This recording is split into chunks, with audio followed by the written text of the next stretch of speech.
बिस्मिल्लाहिर्रहमानिर्रहीम, अस्सलाम वालेकुम। My name is Mohammad Abbas and I will teach you mathematics of grade 9। आज के लेक्चर में हम 15.1 थ्योरम को प्रूव करेंगे। थ्योरम स्टेटमेंट हमारे पास है, in a right angle triangle the square of the length of the hypotenuse is equal to the sum of the square of the length of the other two sides. तो first of all हमने इससे given segment और to prove segment या part इसको हमने निकालना है। तो इन राइट एंगल ट्रायंगल ये हमारे पास गिवन होगा कि हमारे पास एक राइट एंगल ट्रायंगल होगा। फिर हमने प्रूव क्या करना है, the square of the length of the hypotenuse. Hypotenuse mean जो राइट एंगल ट्रायंगल में लॉन्गेस्ट साइड होता है उसको हम हाइपोटेनस कहते हैं। तो हाइपोटेनस का square is equal to the sum of the squares of the length of the other two sides. यहाँ पे हमारे पास ए बी सी ट्राइंगल है, तो इसमें जो ए सी है ये हमारे पास हाइपोटेनस है। हाइपोटेनस स्क्वायर ये बराबर होगा the remaining sides the sum of the square. मतलब रिमेनिंग साइड कौन से है, ए बी है और बी सी है। अगर मैं ए बी का स्क्वायर ले लूं और बी सी का स्क्वायर ले लूं और दोनों को आपस में ऐड करूं तो ये बराबर होगा the length of A C square. तो उसको हमने प्रूव करना है। तो हमारे पास एक ट्राइंगल है, right angle triangle A B C. इसमें 90 एंगल पॉइंट बी पे है, वर्टेक्स बी पे है। हमने सपोज किया है कि the length of A C is B, इसका लेंथ बी है। इस तरह ए बी लेंथ हमारे पास सी के बराबर है और बी सी लेंथ हमारे पास ए के बराबर है। तो यहाँ पे हमने लिखा है कि A B C is a triangle, right angle triangle having right angle at B. मतलब इसमें जो राइट एंगल है वो पॉइंट बी पे है। A B and C are the measure of the sides B C C and A B respectively. इसमें हमने suppose किया है कि A B C small A B C ये हमारे पास क्या है, ये इसके लेंथ से, साइड्स के लेंथ से। टू प्रूव क्या करना है कि B square is equal to C square plus A square. B square मतलब इस लेंथ, ये टोटल लेंथ बी के बराबर है। अगर इसका मैं स्क्वायर ले लूं, सी बराबर है ए बी लेंथ का, ये एक लेंथ है। तो अगर मैं इसका स्क्वायर ले लूं और इसका और दोनों ऐड करूं तो ये बी स्क्वायर के बराबर होगा। ये हमने प्रूव करना है। इसमें हमने कंस्ट्रक्शन किया है, यहां पे पॉइंट बी से ए सी पे एक परपेंडिकुलर को ड्रा किया है जो कि ए सी को टच कर रहा है या कट कर रहा है एट पॉइंट डी पे। यहाँ पे हमने बी डी जो डिस्टेंस है, जो लेंथ है, उसको हमने एक्स से सपोज किया है। फिर हमारे पास ये डी सी या सी डी जो लेंथ है इसको हमने एक्स से सपोज किया है। तो ये टोटल लेंथ हमारे पास बराबर था बी के। तो जब हम बी से एक्स को सेपरेट करेंगे तो रिमेनिंग हमारे पास बच जाएगा ए डी डिस्टेंस। तो यहाँ पे हमने लिखा है कि draw B D which is perpendicular to A C, let measurement B D is equal to H and measurement C D is equal to X, therefore measurement A D is equal to B minus x. ये हमारे पास total B के है। अगर मैं इसे ये वाला part separate करूं तो हमारे पास ये जो बचेगा ये बी माइनस एक्स, मतलब बी टोटल लेंथ है। इससे अगर मैं एक्स को सेपरेट करूं तो ये रिमेनिंग डिस्टेंस हमारे पास बच जाएगा। अब हमने इसको प्रूव करना है, ये रिक्वायर्ड है हमारा और इसको हमने प्रूव करना होगा। तो यहाँ पे अगर देखा जाए तो एक हमारे पास ट्रायंगल बन रहा है ए बी सी, दूसरा ट्रायंगल बन रहा है बी सी डी और एक और बन रहा है ए बी डी। तीन ट्रायंगल यहाँ पे हमारे पास बन रहे हैं। तो यहाँ पे हम प्रूफ को स्टार्ट करते हैं। यहाँ पे हम स्टेटमेंट लिखेंगे और इसके हम रीजन भी लिखेंगे। अब इन ट्रायंगल ए बी सी एक हम बड़ा वाला ट्रायंगल लेंगे और एक कॉरेस्पॉन्डिंग लेंगे ट्रायंगल। देखिए यहाँ पे ये वाला ट्रायंगल हम इस तरह कर सकते हैं।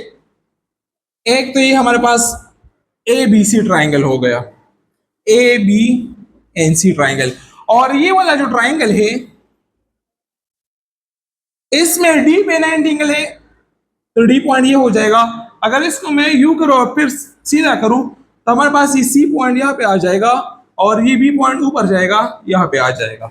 ये हमने ये वाला ट्रायंगल ले लिया।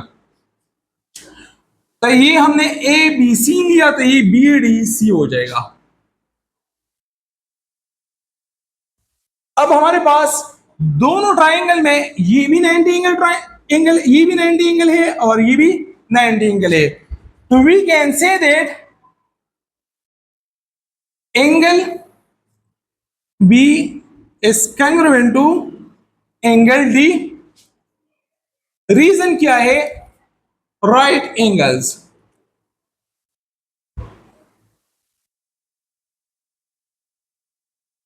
ये हमारे पास राइट एंगल से।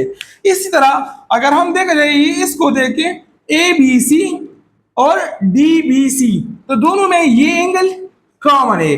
अगर यहाँ पे देखें इसको देखें तो यहाँ पे भी एंगल सी, लेकिन ये वाला एंगल है दोनों के साथ है, तो angle C is congruent to angle C, common angle,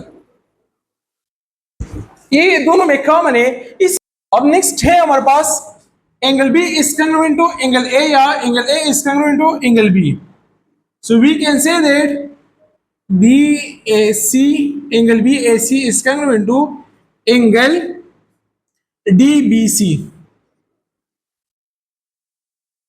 middle में जो भी होता है उस पे एंगल बनता है, और ये एंगल इसको हम लिख सकते हैं कॉम्प्लीमेंट ऑफ एंगल C। ये क्यों? क्योंकि हमारे पास the sum of the interior angle of a triangle is equal to 180, तो इसमें हमारे पास ये दो एंगल्स 90 के बराबर है, तो रिमेनिंग एंगल्स 90, तो 180 minus 90 which is equal to 90, तो the sum of these two angle will be equal to 90।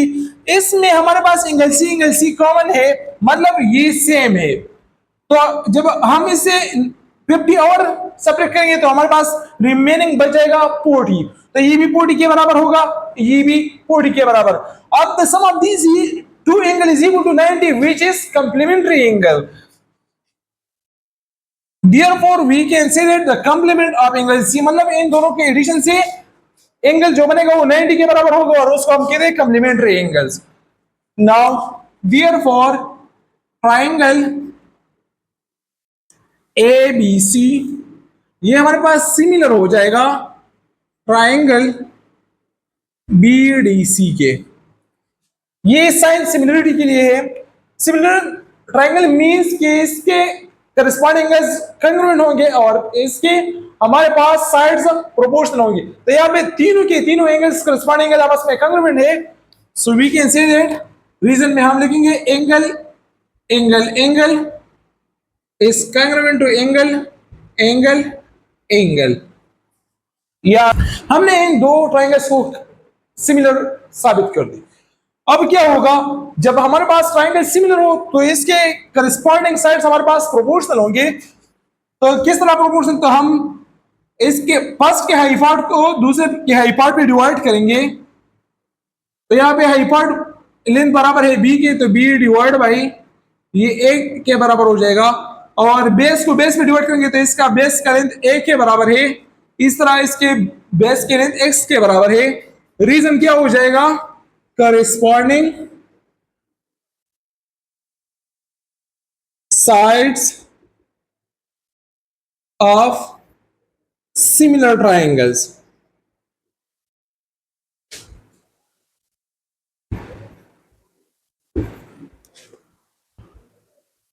हम एक ट्रायंगल लेंगे ए बी सी, और इसके करस्पॉन्डिंग एक और ट्रायंगल हम लेंगे डी ए बी ट्रायंगल को, जो कि मैंने अलग ड्रा किया हुआ है। ये भी एक राइट एंगल ट्रायंगल है क्योंकि डी पे राइट एंगल बन रहा है।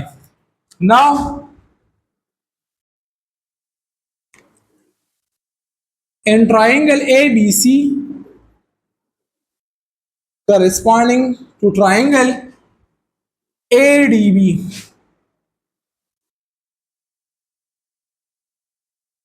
अब इसमें हमारे पास एंगल बी और एंगल डी ये हमारे पास राइट एंगल्स है। Angle B is congruent to angle D, right angles.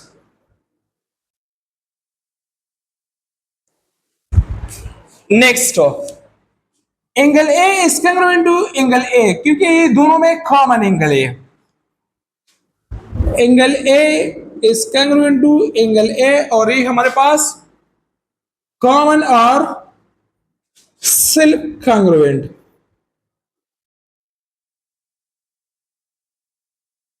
Next जब हमारे पास यहां पे एंगल सी एंगल बी के बराबर हो जाएगा, angle C is congruent to angle B, और इसको हम कहेंगे कंप्लीमेंट ऑफ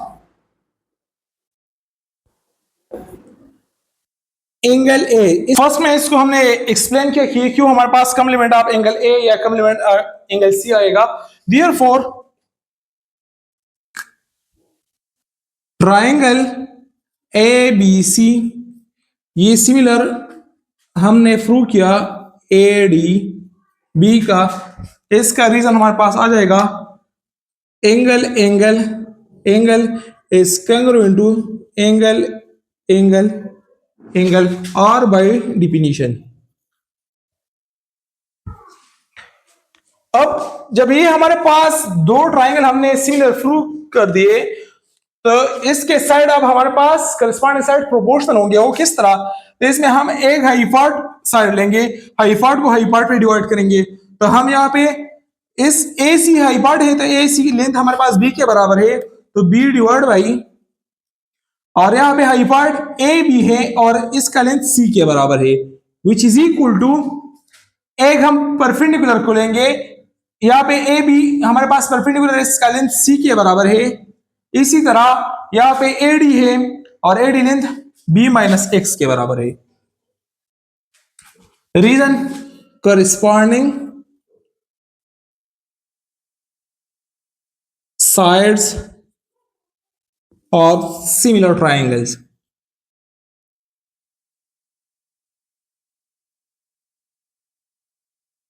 ट्राइंगल्स, अब हम इसका बाई क्रॉस मल्टीप्लिकेशन करेंगे तो सी मल्टीप्लाइड विद सी, तो इसे सी स्क्वायर आ जाएगा, और B multiplied with B minus x, ये हमने इसका बाई क्रॉस मल्टीप्लिकेशन किया। अब इसको सिंपल करें तो C square which is equal to B B multiplication B square minus B X आ जाएगा, और इसको दे रहे इक्वेशन सेकंड। अब हम इक्वेशन फर्स्ट और सेकंड को ऐड करेंगे।